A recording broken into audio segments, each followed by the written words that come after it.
да започнам со она кое што завршивте, дека тука ќе прекинете со дискусија. Да бидам искрен, тоа требаше да го помислите пред да се јавите. Бидејќи ви беше неуместна дискусијата по неколку основи, ќе ви кажам кои. Прво и основно, јас не сум некултурен и не зборувам флоскули, и ја ви ја кажувам реалната состојба со факти. Господине Велковски, колку и вие да сте нервозен, колку и да работива не ви се покеив, колку и да не ви се свијаат анкетите, факт е дека господинот Ковачевски никогаш не излегол на избори.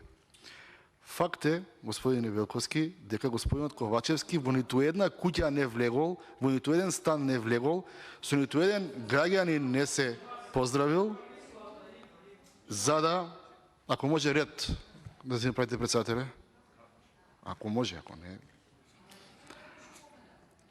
Понатаму, факт е дека човекот не бил на избори.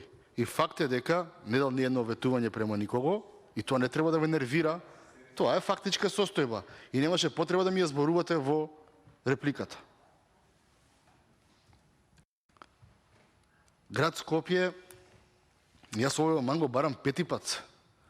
Зашто лани, преку лани не му упативте на град Скопје? Да ве прашам. Зашто молчевте тогаш?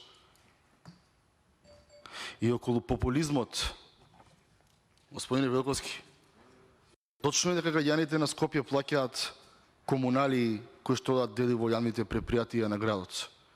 Тогаш зашто земавте дека кредит сакавте да земете за Бас Рапид Транзит, цела Македонија да плака, за Скопје се вози? По вашата логика тоа требаше да го гласате против, дека го гласавме за задолжувањето. Не се работеше за инает, не се работеше за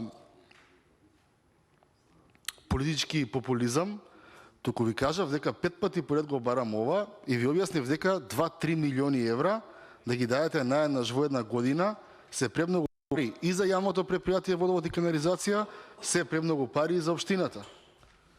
Ја не знам зошто не го прифаќате, зашто ви требаше кој е културен, кој е некултурен, кој бил, кој не бил на избори.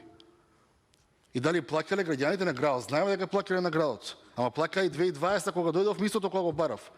Зашто тогаш не ми го кажавте тоа? Зашто тогаш молчевте? Сакам да кажам, не можеме со два различни аршини да сечеме, да судиме, пресудуваме, да дискутираме во завезу со тоа кога имаме градоначалник наш во град Скопје и кога немаме. Јас зборувам со истиот аршин и кога Петреш и Легов сум ги барал овие 3 милиони државата да помогне, и кога сега Даниела Асовска ги барам вие 3 милиони државата да помогне.